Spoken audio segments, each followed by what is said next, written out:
Mesdames et messieurs, bonsoir. Ravi de vous retrouver pour cette édition dont voici les titres. La 16e édition de la Journée internationale de la contraception a été célébrée ce 26 septembre. Plus de détails dans ce journal. Max Kemkoy, le président du parti Union des démocrates pour le développement et le progrès, a animé une conférence de presse pour évaluer l'opération de révision du fichier électoral. Des détails à suivre également dans ce journal.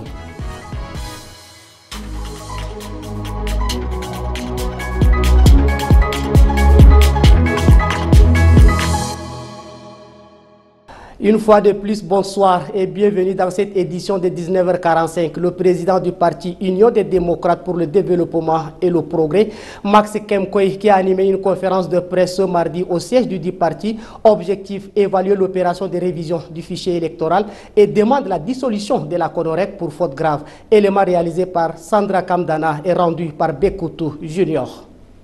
Pendant plus d'une heure, le président du Parti des démocrates pour le développement et le progrès a évalué à sa façon l'opération de révision du fichier électoral déjà achevée.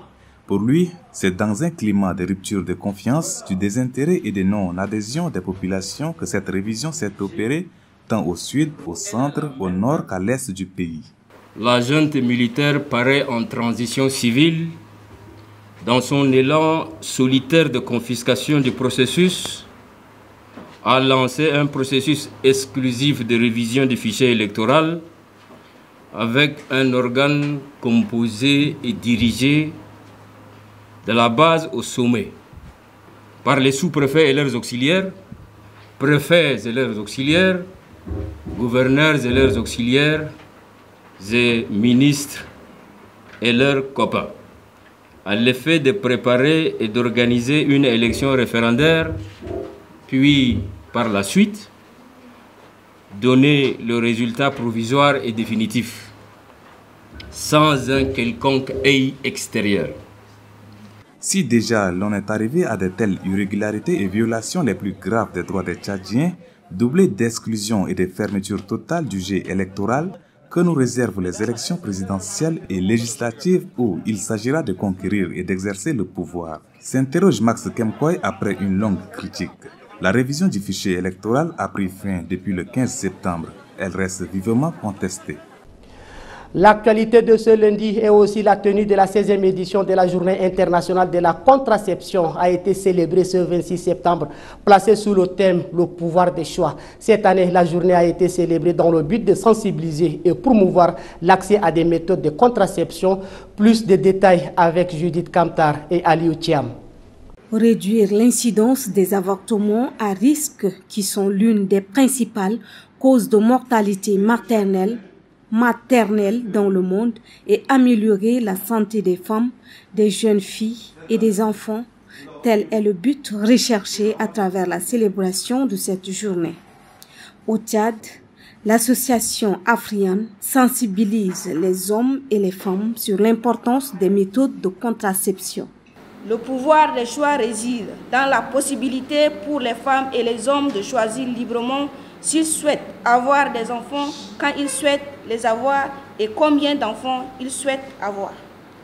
Il s'agit d'autonomiser les individus à travers l'accès à une gamme complète de méthodes contraceptives sûres et efficaces, ainsi qu'à une éducation sexuelle complète et à des services de santé de reproduction de qualité. Comme tout autre produit, les méthodes de contraception ont également les effets secondaires. La contraception, nous la donnons, ou bien les femmes prennent la contraception par rapport à leur organisme. Et la majorité utilise les pilules. Maintenant, quand on parle des pilules, c'est juste les effets secondaires. On peut parler de l'irrégularité des règles chez certaines femmes. On peut parler de saignements abondants et on peut parler de toutes ces choses-là.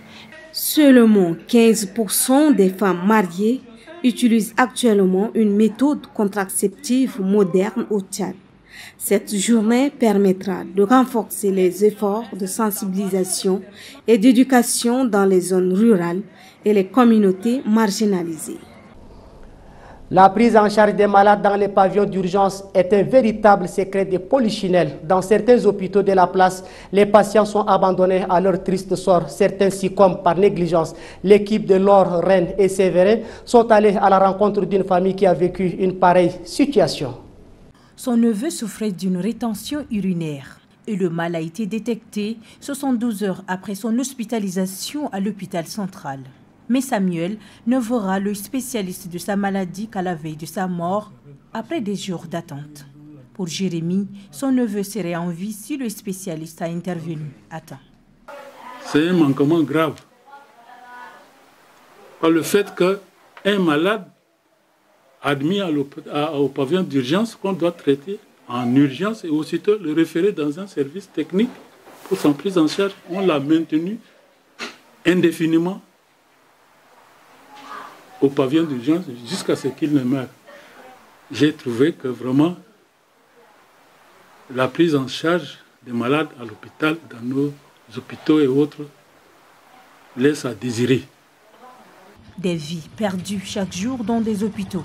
Au Tchad, des centaines de personnes meurent par an dans des hôpitaux par manque de prise en charge adéquate des patients.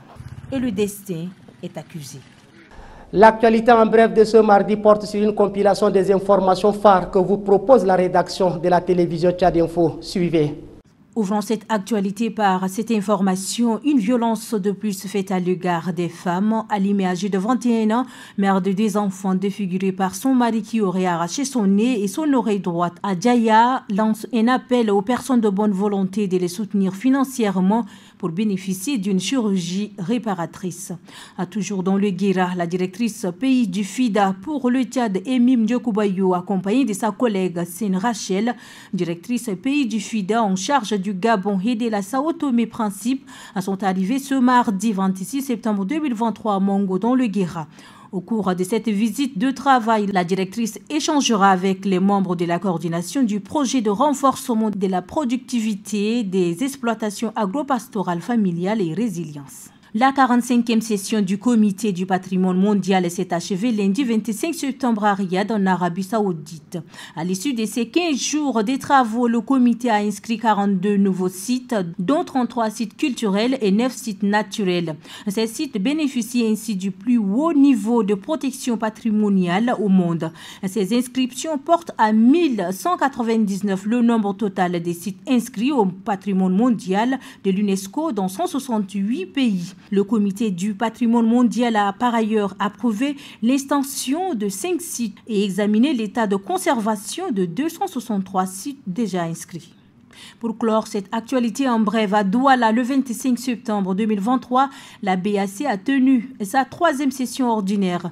Une session qui a été présidée par le gouverneur de la dite banque, le Tchadien Abbas Mahamad Toli. Ainsi, le comité de politique monétaire a étudié l'évolution récente de sa situation économique ainsi que des perspectives macroéconomiques au niveau international et sous-régional. Par la suite, le gouverneur Abbas Mahamad Toli a animé une conférence de presse par visioconférence avec des médias de la sous-région.